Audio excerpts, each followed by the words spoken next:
This is the Defenders podcast on TV Podcast Industries, and we're continuing our spoiler-filled discussion of Spider-Noir, Episode 2, Tread Lightly. Are we going to talk about the fact that he turned into some kind of sand monster? What I know, she knows. It started about 6 months ago, slow at first, but it's been getting worse. And he never remembers when it happens? Oh, he always remembers, unless he gets clubbed in the head with an iron girder. That's it? He turned into sand. It was sand, right? It just seems like kind of like a big deal. So do you have any clues as to what's causing this to happen? You haven't given us much to go on. Isn't that what the money's for? You're an investigator. Investigate. You know, an artist doesn't just paint with air. He needs a canvas, brushes, paint. Do you think I'm withholding from you, Mr. Reilly? What if I said I did? I'd ask why you thought that. I'd say a lifetime of experience. With clients. With women. As fun as this little game is, I'm afraid I have other business to attend to. Get to painting, Mr. Reilly.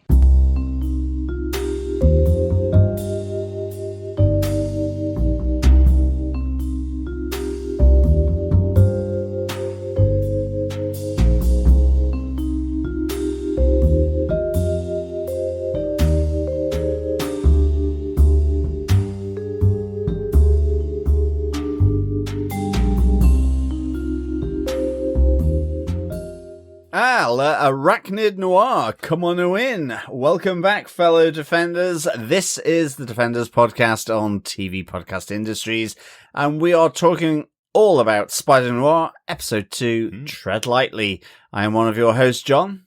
I am your other host, Derek, sitting over here with a ketchup sandwich, hoping to take a cold shower soon. Yum. Yes. Yeah, there's just some great stuff in this episode. But yeah, a ketchup sandwich. You know somebody is in dire need of a job when they're making a ketchup sandwich for themselves. Absolutely. I kind of slightly vomited into my mouth at the thought of... I love ketchup, but the notion of having that amount as the primary filling for a sandwich kind of made me want to heave. It's just a bacon buddy without the bacon, though, John. Well, yes. But there's an important thing missing in that butty. You're definitely not going to say, I'm going to have a butty for lunch. Usually just a bacon butty, right? Exactly. A ketchup butty. Yum. Oh, well, can you imagine your favourite HP or brown sauce butty? The amount of HP. But fellow Defenders, welcome back to our coverage of Spider-Noir. I hope you liked my Blackadder reference at the start there. I hope you got I welcomed you. Or got it, indeed. There is a great moment.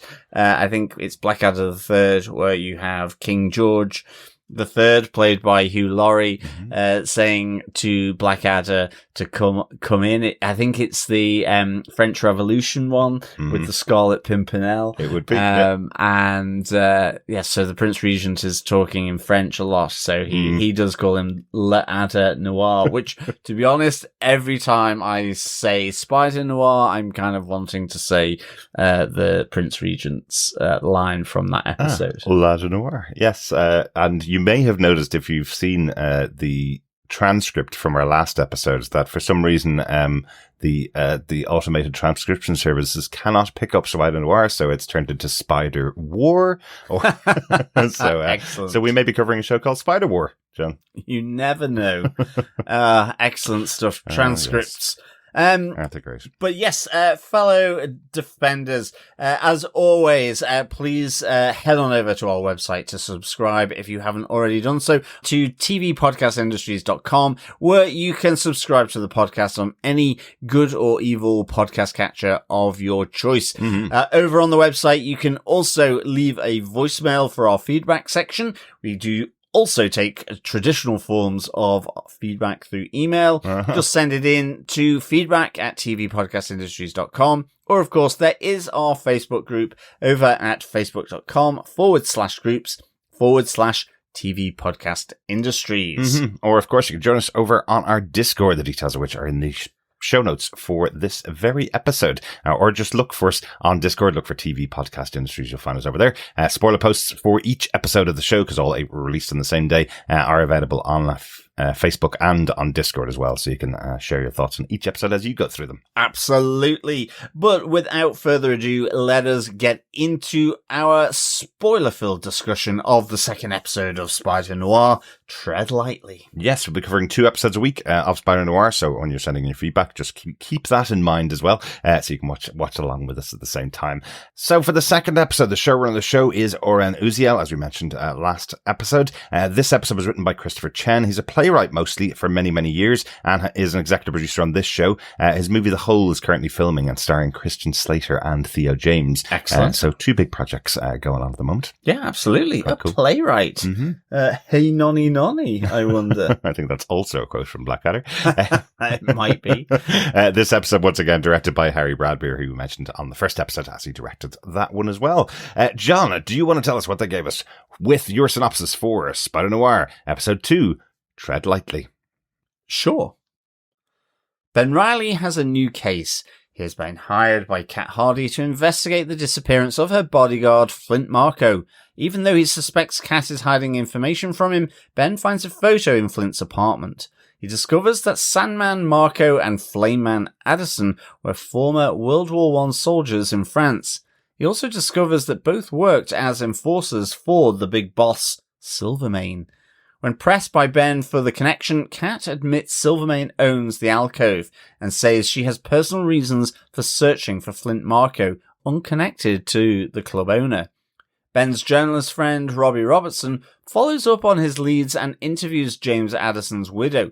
Learning that she has been spending the money Addison earned from burning down Silvermane's mansion on a luxurious lifestyle, but he gets no leads on who hired Addison for the Silvermane job. Meanwhile, Flint Marko's condition has worsened as his skin has remained the texture of sand. So he has chosen to hide with his friend Lonnie Lincoln, another member of his World War I squad from France. After Silvermane's men threaten his secretary Janet, Ben chooses to become the Spider again, so that he can intimidate Silvermane into leaving Ben and Janet alone. But he later learns from Robbie that Silvermane was on his way to an alcohol shipment at the docks, where the police had planned to arrest him for his smuggling operation. So the intervention of the Spider unintentionally saved Silvermane from arrest. Always happens, doesn't it? You try and do something for yourself, and then everything just blows up in your face. Absolutely, the law of unintended consequence. Exactly. Well, you would do nothing otherwise. So yes. In essence, he was there to try and protect Janet, because Janet did get a good old roughing from the 2 goons that Silvermane has. I was kind of thinking they were a bit like Tweedledum and Tweedledee from DC Comics, but of course they are called Perry and Pudge, which is certainly a lot worse. Can you imagine being called Pudge? I think it's to do with his ample frame. I'm sure. Yeah. But it's like, Fudgy Pudge. Here we come. Yeah. So yes, you can understand why Ben Reilly would don the black Macintosh and hat. Yes, absolutely. But let us get into our flips with our top 5 web shots of the episode. Episode 2, Tread Lightly. Let's start off with our web shot number 1. It is the new case. I like the fact here that it starts straight after episode 1 here. So you still have Cat Hardy in Ben Reilly's office. Janet is also aware that Flint Marko, who Cat Hardy is there to sort of have Ben track him down because he's gone missing. Janet also knows that he's turned into this sand monster. Yes. So I like the fact that, again, we were talking about it in the first episode, Janet is more than a secretary, where Ben turns to Cat when she kind of, looks around, seeing that Janet knows Flint Marko's secret and says, in here, whatever I know, Janet also knows. They are partners in a sense. And so we have a nice kind of painting metaphor here that Cat Hardy has here, which I kind of quite like. And, there's a lot of toing and froing between the two. It was in our intro there, but ultimately she's like, get to painting, Mr. Reilly. do your job and start investigating. Absolutely. I love that he's saying to her, you haven't given us much information to go on. She goes, well, you're an investigator. Yeah, I gave you the like money. Investigate. Basically, really good. Love the opening of the episode as well, because it starts off with a spider creeping around Ben's desk and then Kat kills it with a newspaper. We've said she's femme fatale. He's the character, the spider. He clearly fell in love with her when he saw her sing in that first episode. And here she is killing a spider at the beginning of the second episode. So maybe not someone to trust. Yeah, absolutely. But yeah, it's great. I love this. We do get a little bit more information about Flint Marko and him being the Sandman. In this opening sequence, we hear that he's been turning into sand just for the last 6 months, which is quite interesting, isn't it? So this happened 6 months ago. He doesn't really know why it's happened, and he's disappeared now. So she's sending Ben out to go and find him. Yes, because she was at the skyscraper, sort of protecting Flint Marko from any further beatings from the spider, exactly, or from Ben Reilly. Yeah. And so he seems to have slipped her here and gone into hiding, and she doesn't know where. He's certainly not at his apartment, and he's certainly not turned up to work for that day. Yeah. So I do like the fact that he goes to his apartment, finding out a bit more information here, and in particular that not only, I think when Kat Hardy is describing it, she's like, it's getting progressively worse, so that she knows about the condition, but this time the condition didn't go. It stayed, and it's been hanging around for longer and longer. And now it's almost semi-permanent. When Ben Reilly goes to his apartment, there's no kind of sign that he's been there. Certainly no sign as to why, he would be the way he is. However, what he does find out is twofold. One is that he was in World War I as an American soldier in France at Musée in Argonne, France. And he's there seen with a group photo of the battalion or the platoon. And in there, he also sees Addison. The other interesting thing that we see in this photo, and who we meet for the first time in this episode, is Lottie Lincoln. He's also in the same photo. The other aspect that comes in here is that he is interrupted by the arrival of Winston as well, at the apartment, also looking for Flint Marko. So there is some reason for Flint Marko to be on the radar of Silvermane and Winston. And as we learn later on, it is that he has been in the employ of Silvermane as well. Probably the hired hand to look after his investment at the alcove to protect Kat Hardy. Yes, that's what she says. Yeah, that's the reason that we learn later on as well. Yeah, really love the tension in the scene when he's investigating Flint's apartment, and the guys arrive. He hides himself into the closet, which again gets berated later on by Janet, because that's the most obvious place that a cheating husband hides, is always in the closet, basically. So love the tension of the scene, and it works really well in the two different versions that you can watch, the black and white and the color version. The black and white works really well when you see the lighting through the slats of the closet that he's hiding in as Winston gets closer and closer to him. And then the color works really well when you see his hat on the table, his hat covered in rain from outside, and just the color of the hat and the shine of the droplets of rain that are left on it. And he knows if somebody finds the hat there, they'll know someone has just come in from out of the rain. So he has to use his powers to quickly thwip that hat off the desk and hide it in the closet with himself. It's really good. And then he locks the doors of the closet, or the handles of the closet, with his webbing as well. So so really Winston actually goes to open the closet but can't open it. He's probably just guessing it's a dodgy locking mechanism. Or it is locked. But it's interesting. He just gets interrupted, really, rather than forcing the closet door open. But the slatted thing is always weird for me, because we know that you can't see. You can't see through it, absolutely, unless you're really down at some angle. Yeah, but it's just the whole thing of for the camera, so that you can see them looking out. It's a classic shot. Yeah, definitely, exactly.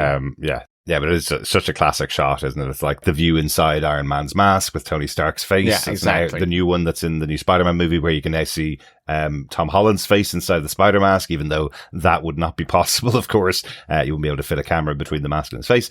Here you can see the face of Ben reacting to things while he's inside the closet, but it absolutely doesn't mean that somebody could see him if they're up close. Otherwise, it's just his face looking out and you could instantly see him. But it's just a cool shot to have, isn't it? Oh, no, absolutely. Absolutely. It's always just interesting, though, because it's like, it's the technicality of the shot and getting the image.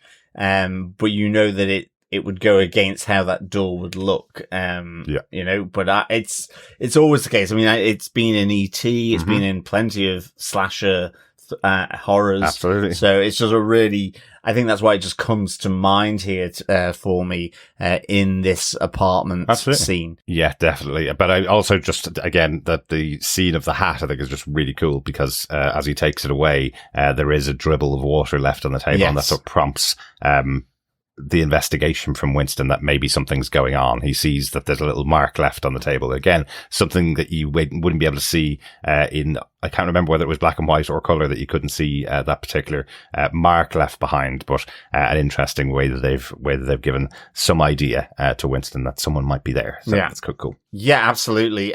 Should we get on to our web shot number 2? Let's do it. Cool under pressure for our femme fatale, I think. Yes, definitely. Kat is always pretty cool. I love the little reference to that from Janet after she leaves the office, and Janet saying to Ben, I think you need a cold shower. I think I need a cold shower as well. Yes, absolutely. So just, again, Kat is very smooth and very sexy to everybody around her, which is exactly what you want from your femme fatale for the show. But we have Ben going down and confronting her with this new information that he has, he goes down and tells her that he's kind of frustrated with the fact that she didn't tell him that Flint worked for Silvermane. That would be pretty important information for someone like Ben, who's trying to keep as far away from Silvermane as he possibly can because of his past, I guess, being the Spider.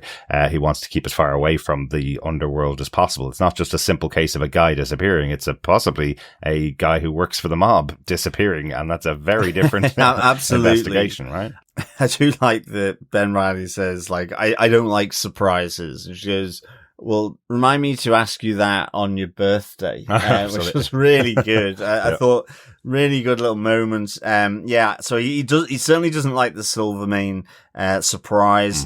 But yeah, I mean, here we have, in essence, I mean, she does say she owns it, but effectively it's come under the influence of Silvermane. I wonder if he's actually bought it or whether it's almost de facto he owns it through getting protection money. So she, it's a bit like with all those businesses that she feels constricted, limited. It's also the club he likes to be in. We saw him in the enjoying the club. He sees her as his investment. I would say it's more, the criminal underworld figure who does own the club, but puts all the deeds in her name, so he can wash his money through it, and he can hide everything through that way. I think that's probably what she means, because she basically says her job there is to ensure that everybody comes to the club over and over again. That's why she has to learn all the songs that she has to learn. That's why she has to deliver the impression she delivers with her songs and her numbers.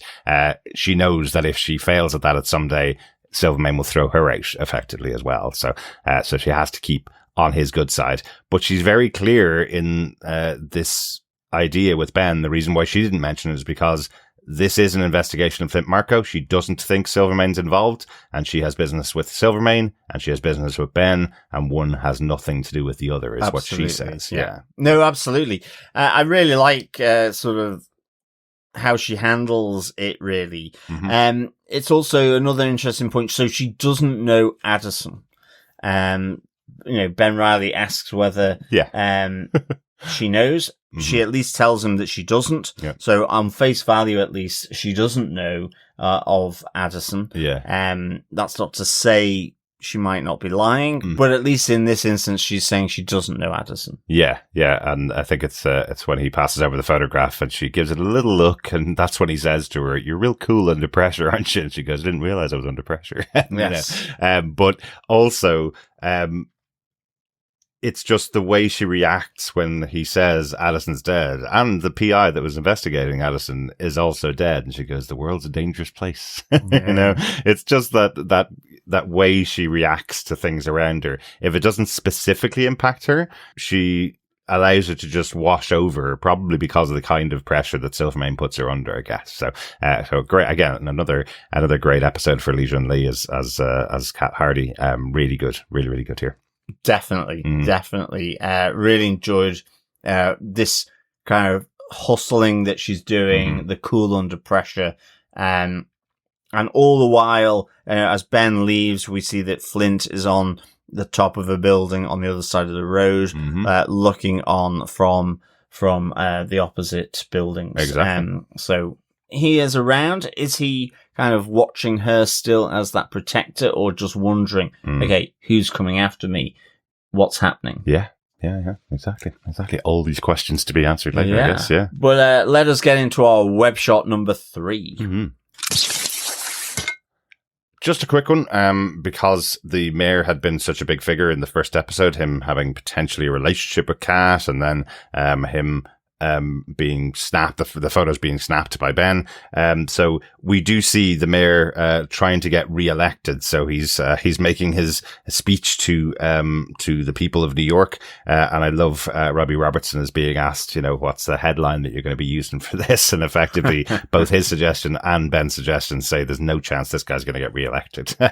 But interestingly, just the point itself is it's coming up to the end of Prohibition.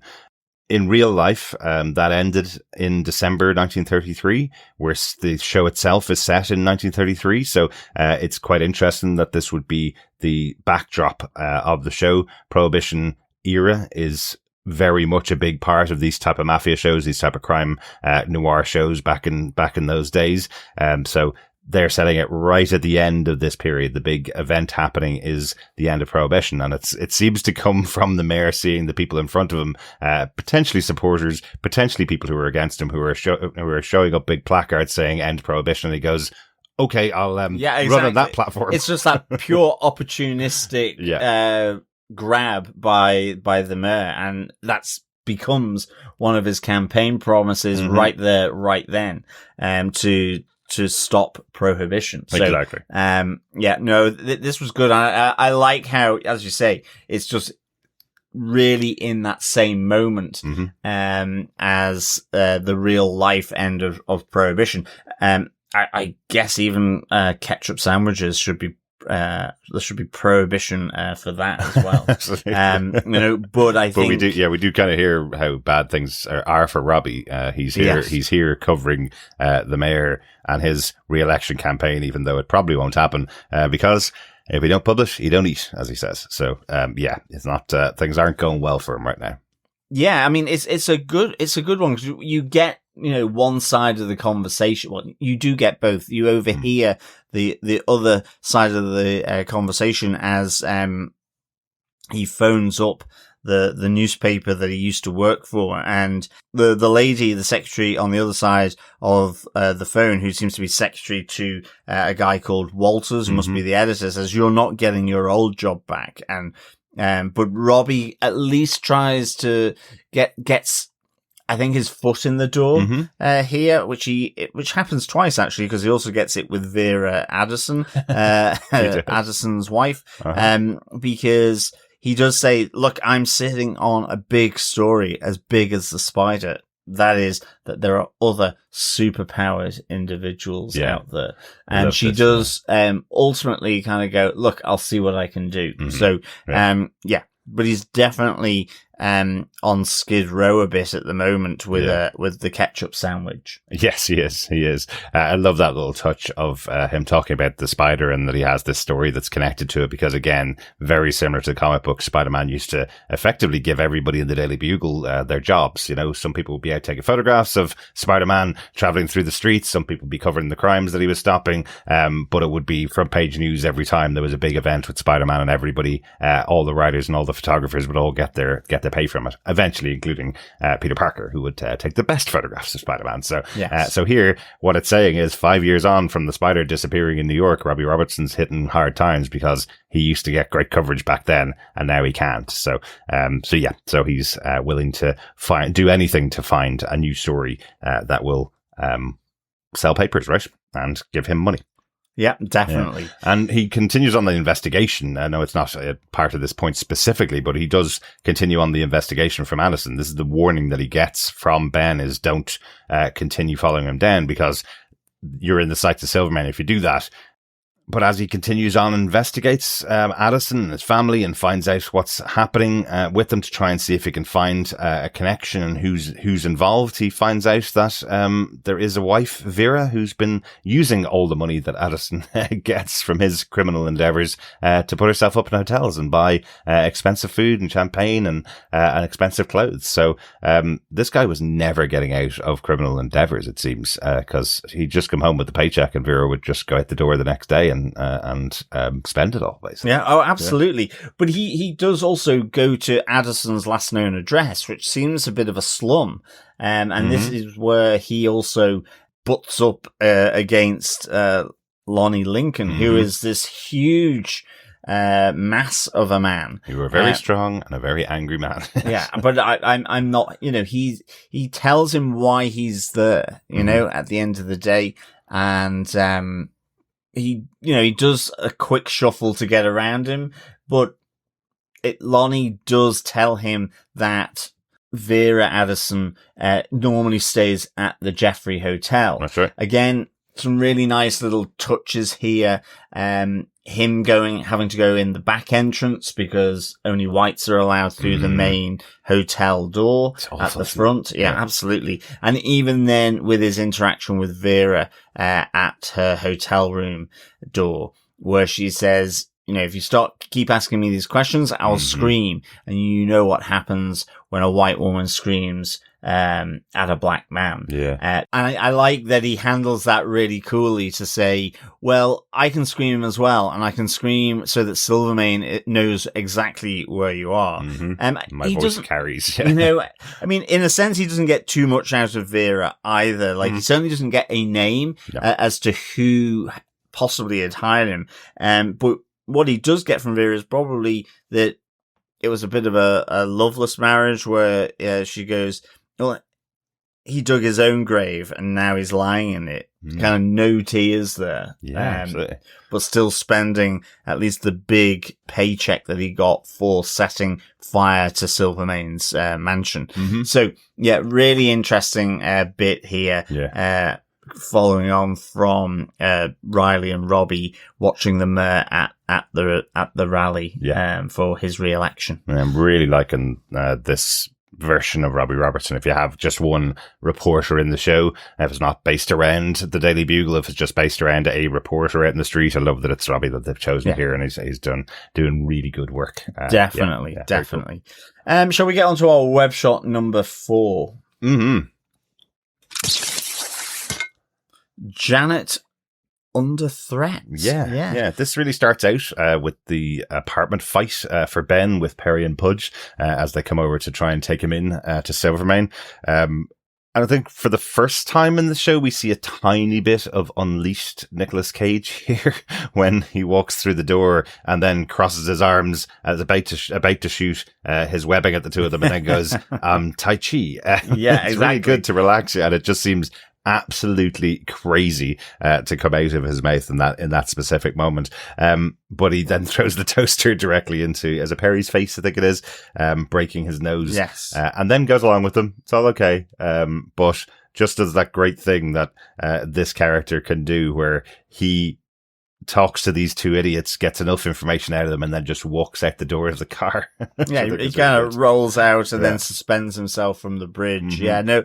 Sorry about the nose to Pudge as he punches him in the face. Yeah. And Pudge is like, what? I think as well, it's you get the spider sense as he goes into his apartment, so he manages to evade Perry's initial sort of grab and punch at him. You have that. Silvermane clearly wants to talk to Ben Reilly. We have Ben getting that information that Donegal has died at the hands of Silvermane, but they do go then after going to Ben's apartment, they go to his place of work and start tipping the desks over, unloading the filing cabinets, all that. But more tragically for Janet is that they start going after Janet as well. And, you just have that silhouetted image of a gun at her head. And it's not only just that Riley's office has been turned over, but, Janet is really shook up about it. And like there's the two elements here. I really like the fact she goes, I care about you deeply, Ben, but not enough to get killed for you. Absolutely. And I've been waiting for you to return. But when she says that, it's not Ben, it's the spider. She knows about the spider, and this kind of prompts Ben then to go back to his old apartment to get his spider outfit, disguised as the maintenance guy, Pete. Yes, absolutely. Peter Parker, maybe? I guess. It's a great name to pick out of the air, isn't it? But yeah, it is. But I just like how Nicolas Cage goofs this up a lot, and like it's just that classic little bit of comedy of he's all goofy. He walks in, you have that exchange, say, oh, the table normally works well over there because you get the evening's done, and you have the wife saying to her husband, you see, I told you so. As then he goes into the bathroom to deal with a problem that doesn't exist, and they hear him taking out one of the stud walls in order to get his spider outfit again, which was really cool. And he leaves via the window. I just really like that where he's looking at his old outfit, he's staring at it for a minute too long, and you hear the husband outside going, is everything okay in there? And he goes, I'm having a bit of an existential crisis. And the husband goes, about my toilet? I know, it's really good fun. But yeah, obviously this is his former apartment where he used to live with Ruby. So we may actually be back here in flashbacks later on in the season. I would guess we're going to see a bit more about his former fiance at some point in the season. So we may be back in this apartment. But yeah, I love that he's walking through his old place of residence, and he's pointing out the things he liked when he was there. But he's doing it under the guise of being a repair guy who has just been in loads of apartments like this in this specific building. But, yes, exactly. Really cool way to do it. And the reason why he's getting a spider suit back is because he isn't going to take it lying down that they went after Janet, right? He wants to defend her and hopefully get them to stop going after Ben and Janet. Yeah, absolutely. Shall we get on to our web shot number 5 then? Yeah, the closing web shot. The accidental saving of Silvermane from arrest, ultimately. Yeah, but at least we get our big action sequence here where Spider-Noir, or the Spider, is chasing down Silvermane and his men in their cars, and we see him thwipping away and throwing guys out left, right, and centre from their car. It's really interesting, actually, and this is one where in colour, it's really, really good. But the thing that struck me most about this whole action sequence in colour is just the look of the spider suit. Because in black and white, you're kind of going, well, it is just a black spider suit, in terms of the trilby, the Macintosh, the mask, and so on. But in colour, under the sunlight of New York, as he's thwipping along some of the low-rise streets to follow the convoy of cars that Silvermane is in as he heads to the docks. It's almost like that kind of brownie black. It's almost a bit like our podcast, like Charlie. Our podcast, yeah. You know, from a distance looks black, Yeah. but certain angles in the sun, there is this brown to it. And I thought this was really, really cool. Yeah. And so that's an interesting little touch in the colour version of this. It is. Maybe Charlie is Spider-Noir. He could very well be. He could be Spider-Cat. I think his legs aren't good enough to be able to bounce around like like the spider does.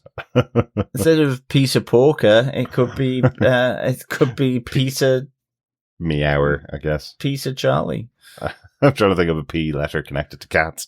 Pause. Peter Pause. Peter Pause. There you go, John. Well done. Could be. I have to mock that up, don't I, at some point and photograph. But no, I won't. But I do really love this moment in the fight where he takes out all the guys. He does, of course, take out Perry and Pudge by smashing their heads together, empty heads, but definitely and brings good it back weapons. to Tai Chi again. It does, yes, and again must seem like a very weird thing to say since nobody knows that Ben Reilly is the Spider, but just goes, yeah, Tai Chi, I told you. But then he sits down with Silvermane and tells him that he should be keeping well away from Janet and also should be keeping away from Ben Reilly. Ben Reilly knows nothing further, so time to step back and keep clear. And again, I suppose this is probably connected to the relationship that Silvermane had to the Spider in the past. Spider was always ruining his plots, ruining his plans. And since that time, 5 years ago, Silvermane has risen up through the ranks quite significantly, become the kind of massive boss in town. We heard that right at the beginning of the episode, that Silvermane's concerned that people may think he's gone soft because in the past, with the challenge of the Spider, he was the strongest and toughest person in New York, and maybe people are trying to think that his job is easy so they can take over and kill him. So that's interesting that it's tied all the way to the end here, that the Spider is coming to him, telling him to step back or he'll have to deal with him again. Like, I really like how Silvermane just takes it on his chin here, because basically all his protection has just been taken out. Mm-hmm. The Spider sits down, and it almost reminded me a bit of the Deathly Hallows thing, where at the end it says, and he welcomes death, his old friend. And it was almost like he welcomes the Spider in his old friend, because that's what kind of kept him on his toes on the edge. I mean, he even offers him a drink. I mean, we have a whiskey watch. It's in a kind of a decanter, but he offers him a drink. You know, he almost thinks, well, this is the end. And I think he gets slightly surprised that it's just about the protection of these two people. Mm-hmm. So I do wonder if then that's piqued his interest even more in Ben Reilly PI investigations. Maybe. Because of that association. You know, why now? Why the Spider? Because he's a clever guy, and I just kind of like the notion of how that might work moving forward, actually, for Ben Reilly and Janet. Yeah. So, I just liked how he is quite cool under pressure, like Cat Hardy. Absolutely. You know, in this moment. Yeah. Yeah. But we get the final reveal of the episode that the cops were actually down in the docks trying to take out all of his men. There's a little battle going on in the background. Robbie Robertson makes a call to Ben to say, where were you? What were you doing? Because it turns out Silvermane didn't turn up to the docks, and he should have been caught, but wasn't caught. So episode ends with Ben going, what have I done? Because, Silvermane got away from the cops. Yeah, he never showed. Yeah. So an informant there in, possibly in the ranks of Silvermane's, employ. You know, I don't know. Like, no, because the interesting thing is that he doesn't show, but there's no mention of that from Spider-Noir to him.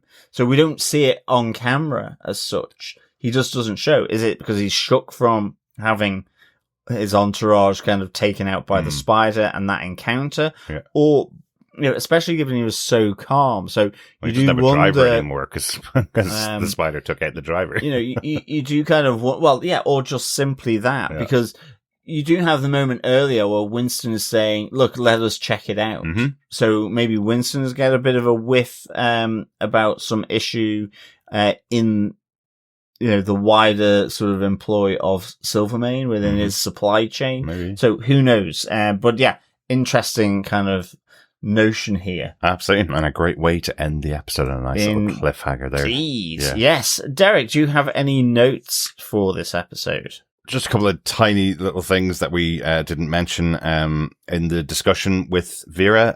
Addison. Vera also mentions that Addison's powers came in about 6 months ago as well, which is something interesting, that since he has his fire powers about 6 months and Flint Marko has his sand powers about 6 months, that connects the two of them even closer together. So what did the two of them do that would have given them the powers 6 months ago? So that should be part of the investigation as that goes on.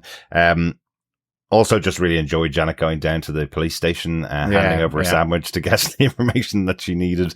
Loved I guess he's either a records clerk or someone very high up in the police station, who hands over the details about Flint Marko. But I love that he's like, my wife says I can't have these anymore. And Janet goes, well, they better take it back then. And he goes, but you're not my wife. So, so I can have that. Really good. Yeah. Really, really enjoyed that moment. Anything else from yourself, John? Yeah, just we also find out, from conversation between Janet and Ben Reilly that Ben also fought in Argonne in France in World War One. Of course, but he didn't know any of these guys. No, he says, because there were thousands of people there, at that particular time. But yeah, he kind of connects himself to that at that time in World War One. So, so interesting little connection there as well. Absolutely, lots to investigate. I love it. Indeed. So, Derek, do you defend this episode of Spider-Noir, episode 2, Tread Lightly? I do defend this episode, absolutely. Yeah, really good fun. I enjoyed this layering on of more intriguing aspects of the story. Loads of interesting character work here. The attack on Janet being the inspiration point for Ben to go out and get his outfit again and become the Spider again. I thought that was a great idea, since she's really the only person that actually helps him out and works with him in the city, other than Robbie. I really enjoyed that. I love the insight into life back in the 30s, this idea that some people live in absolute squalor and can't get out of it because, well, their wives take all of their money and go out and spend it on drink and fashion in high class hotels, and blame them for it. I think that's quite an interesting one. But the underlying issues of the day as well. These guys have all been to war, including Ben Reilly, right? They were all in World War One, and now here they are in the Depression in New York. None of them being taken care of. All of them in really bad situations. All of them having to take jobs that they don't really want to take, but they're doing it because they need the money, right? That's one major issue. Also, as you mentioned earlier on, the racism that Robbie Robertson's experiencing all across the city. You wonder, did he lose his job at that last place that he called into? Did he lose it because of his color at the time? Was that something to do with it? Because a woman did not want to take his call at all when he tried to force his way to have someone talk about this case and take on his news story. So I like that they're dealing with all of the environment of the time back in the 30s in New York. It's really good. Last episode was all about setting up the noir aspect. This episode seems to be all about the overall environment in New York at the time as well. So, really enjoyed that. And it's lots of fun. The action sequence, on the cars, Silvermane's cars was great fun as well. So, looking forward to another episode after a great cliffhanger at the end of this one. Absolutely. And John, do you defend the second episode of Spider-Noir? I do defend this second episode. I give it 4 club ketchup sarnies out of 5. Nice. Yeah, I liked how it continued. Well, not nice. But chicken, lettuce. Well, that's true. Yes, I'm saying it is. Yeah, it's unlayered. So I'm trying to elevate a cluck sandwich as well. Yeah, I'm trying to elevate Robbie's breakfast sandwich. Yes. No, I really enjoyed this episode. I think it carried the story on more, and I think there's some really intriguing things coming out of here. First of all, the Argonne in France from World War One connection. I think there's, it'll be just interesting to see how Silvermane responds to being sort of reintroduced after 5 years to the Spider like he is. What is the fallout going to be as well of this misarrest? Is it that there's is it just that he didn't show because of what happened with the spider, or is he onto some kind of betrayal within his group? Yeah. You have, the revelation that Cat Hardy is connected to Silvermane, at least through the club at this moment in time, and that she can certainly handle herself in front of Ben Reilly, despite all the pressure. And I'm just really enjoying the pitter-patter of the dialogue. I love some of the sort of the more, certainly at this stage, kind of, supporting cast with Janet and with Robbie. Although Robbie, I think, gets more here. Yes. Than he did in episode 1, which was good to see. So, yeah, for me, this was 4 Club Ketchup Sarnies out of 5. Definitely a defend, and great to see the quality continue through into this second episode. Without a doubt. Excellent stuff. I think we need to hear from our fellow defenders, John, and hear what they thought about this second episode. Absolutely. First up, we have some feedback by email from Coffee and Vodka, who provides the feedback for both episode 1 and episode 2. Coffee and Vodka says, "Greetings, fellow retired defenders. Wanted to hold off until watching the second episode to see how far down Surf Dracula Avenue the show was going. Not far at all, it turns out. Outside of this, my doubts about the show were restricted only to it being a Sony production. Interesting. Everything else looked like we would have a winner on our hands. Lord and Miller, a dark and dirty gumshoe premise. What could go wrong? As for Nick himself, his subtle acting, Matchstick Men adaptation, or most bombastic, Bad Lieutenant, Mandy, has never disappointed. Weird or serious, he's always been an entertaining Hollywood hero for me. Once watched, however, I have to admit I wasn't expecting anything this good. The commitment to the era is 100% bordering on wonderfully cheesy. We even get a black and white option. Can't be any more committed to the bit than that. The sets, cinematography, scripting, everything shows that the execs were ready to trust and fund the creatives. So far, the star of the series has been Karen Rodriguez's Janet, delivering decent deadpan dialogue. The other world contemporaries, Robbie, Cat, Flint, and Silvermane, are all great, making it difficult not to watch it all in one go. Finally, the mysteries are intriguing. Who ordered the hit on Silvermane, and what happened in France to create the soups? Thanks for covering this. 5 dissatisfied satirical secretaries, Flint Markos, and plucky punks out of 5. Peace and take care, Coffee and Vodka. Thanks so much, Coffee and Vodka, for the feedback. Really glad that you're enjoying this. Yes, it is wonderfully cheesy as well. And I'm totally with you around Nick Cage. I know sometimes, I guess, his over acting or his bombastic acting are the portrayals that sometimes he's gotten an awful lot of flack for, but he does have such great range. Like, even in the wonderful, creepy sort of film, Longlegs, really Great, nice and sort of weird and spooky from Nick Cage. So yeah, and totally. absolutely terrifying. And terrifying, yes. Yeah. So definitely You're all, with you on that. Like, you're all picking great movies, it's just sometimes you have that nervousness with Nick Cage, and it's not his fault. He just does so many movies. I remember from Raising Arizona. I remember back in those days. I remember him in so many other great movies, but people pick things like Con Air as being his best movie or The Rock as being his best movie, and they're not. They're fun summer movies. He's mental in them, but he has some great stuff like Adaptation that you mentioned, the Matchstick Men, really good movies. So good. But he can flux from, Ghost Rider as the last comic book movie that he did. He did 2 of those. One of them is absolutely atrocious. The other one's just about okay because we had nothing else to watch at the time. But then he was also in that Blink and You'll Miss It sort of AI cameo that they put in for that terrible Flash movie as well. So you cannot blame Nick Cage for that, but you just don't know what you're going to get. No, and when they dropped all 8 episodes in a day, and there was limited promotion on it, and they were, I thought, over-egging it with saying, well, we have a black and white version and a colour version, and everybody's going to watch it twice those ways, so that'll get the ratings up. It all seemed a little bit too much. I just had no impression that it was going to be as great as it is. So just like yourself, Coffee and Vodka, I'm really impressed. I hope it's getting the eyes on it. I know the reviews are coming in really, really well on it. And I'm hoping, just like Wonder Man, it will find its audience and people will turn around and maybe give this a second season of the show. It'd be kind of cool. Well, Derek, I have 4 words for you, Okay. Punctuated by a comma. The Rock and Face Off. Face Off. Face Off, I forgot. I absolutely, they are 2 of my favorite Nicolas Cage action movies. Yeah. Absolutely love them. So, yes, for better or for worse, sickness and in health. Yeah, terrible movie taste. Terrible movie taste or not.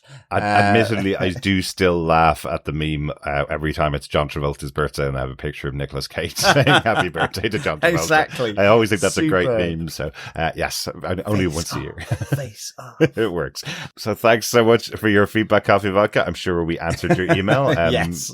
To your satisfaction, I guess. Yeah, I think so. Thanks, Coffee and Vodka, as always, for the feedback. Absolutely. And over to Discord for Dr. Bob's thoughts on episode 2. He says, main thoughts, even better in black and white. Wearing a hat while superheroing is in itself an additional skill. So probably means the modern incarnation should show greater respect. Split feelings about threatening Janet being the reason for the return of the Spider. Yes, it fits the era and the feel, but could they have avoided the refrigerator girlfriend move? And well done finally acknowledging the racism of 30s America. Yeah, great points there, Dr. Bob. I really like the fact that it's Janet that pushes him over the edge, and the fact that Janet is still there as well.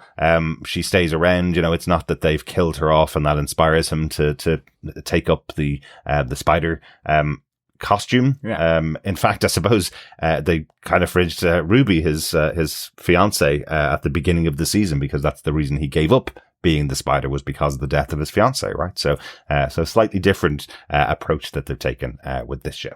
Yes, and I, for one, am in total agreement with you, Dr. Bob, that wearing a hat whilst whipping through the urban jungle is in itself a very high superhero skill. I guess a bit like wearing a cape and not getting sucked into jet engines or getting it tangled on the staircase as you race up or caught on anything. Yeah. What was the Watchmen keeping one? the hat it was going. the guy getting the cape caught in the revolving door, and then they shoot the people he's chasing, shoot him to death. Yeah. Again, wearing a hat, absolutely.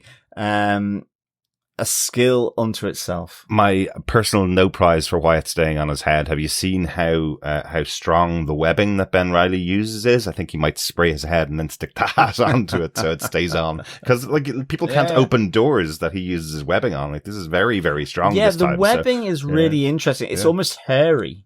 Yes, isn't it is. it? Yeah, like it's really strong. Though. Yeah, furry webbing. Yeah, interesting. Feels like it would hurt coming out. Anyway, it doesn't look as it doesn't look as sleek. It doesn't. It kind of looks a little primordial, like the first iteration of the Spider-Man. And I think actually just going to the thoughts around World War One. I think that was just mentioned by Coffee and Vodka, and the soup connection starting to happen. I wonder if it's, World War One was known to be the first war that had chemical warfare. Primarily it was mustard gas and so on. But all this kind of stuff, maybe it's something to do with that. Maybe, yeah.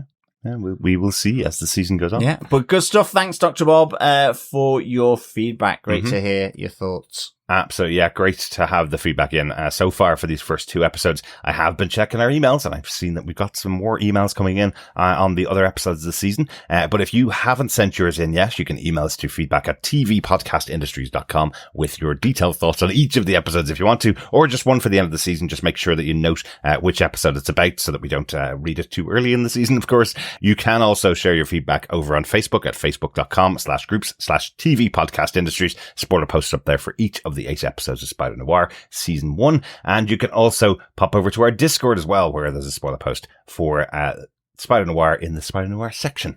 Yes, and of course, with all of that, please share the podcast, because sharing the podcast is, of course, sharing the love. Yes, it is. Indeed it is. We will be back next time, fellow Defenders, with our chat about Spider-Noir Episode 3, Double Cross. So we'd love to get your thoughts in on the show, and it sounds like we've got a few already. But until then, fellow Defenders, keep watching, keep listening, and of course, keep defending. Bye. Whip, whip. Bye.